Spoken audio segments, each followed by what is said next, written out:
I think we have a deal. I think we do. The first time I saw her, she was standing alone in the lobby, clutching a plain black notebook and wearing the simplest outfit imaginable: white blouse, dark blue jeans, and a pair of sneakers that had clearly seen better days. She looked nervous, glancing around as employees rushed past her without paying much attention.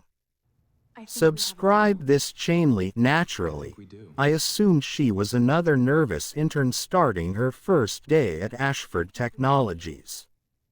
After all, every Monday brought a fresh batch of interns eager to impress, and she fit the picture perfectly.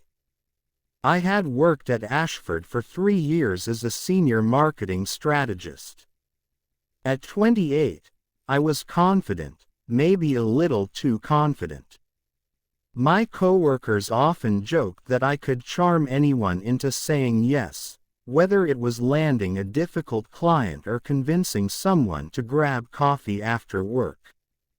That confidence had become part of my personality, and when I noticed the shy young woman looking completely lost, I smiled and walked over. "First day?" I asked. She looked up, surprised, then nodded with a small smile. "I guess it shows." "A little," I laughed. "Don't worry. Everyone looks terrified on their first day."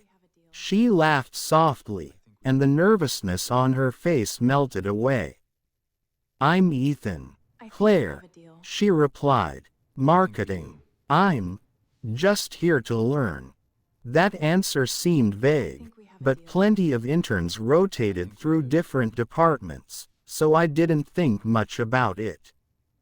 "Well, Claire," I said with my best grin, "rule number 1. Never trust the coffee machine on the 4th floor.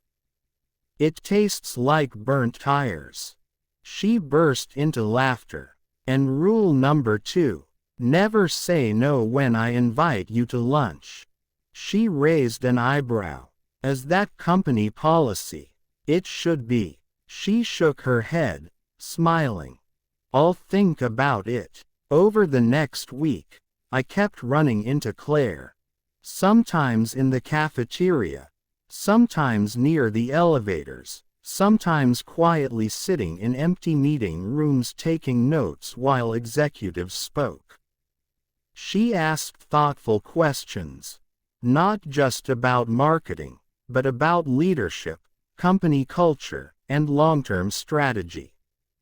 She was surprisingly intelligent. More than once, she pointed out flaws in presentations that even experienced managers had overlooked.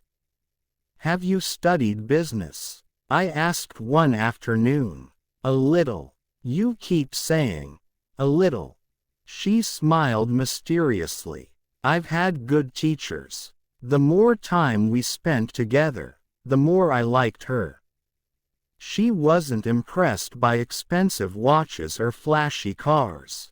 She listened more than she spoke. She treated receptionists and janitors with the same respect she showed directors. That was rare. Friday arrived, and I finally gathered the courage to ask her out properly. "So," I said as we left the office together, "there's a new Italian restaurant downtown." She looked at me. "You've done your research." "I have. And I'd like you to have dinner with me." She hesitated. "Are you sure this is a good idea?" "Absolutely. What if it gets complicated?" I laughed. "Claire, you're an intern." She looked away for a moment. "You really think that's all I am?" I smiled confidently. "I know it." For the first time since we'd met, her smile disappeared.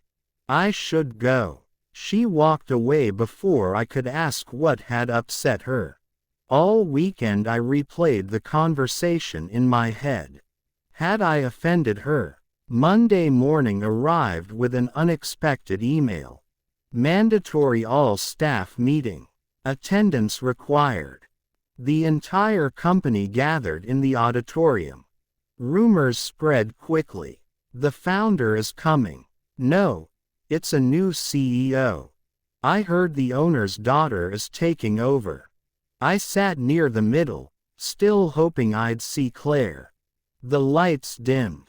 The chairman stepped onto the stage.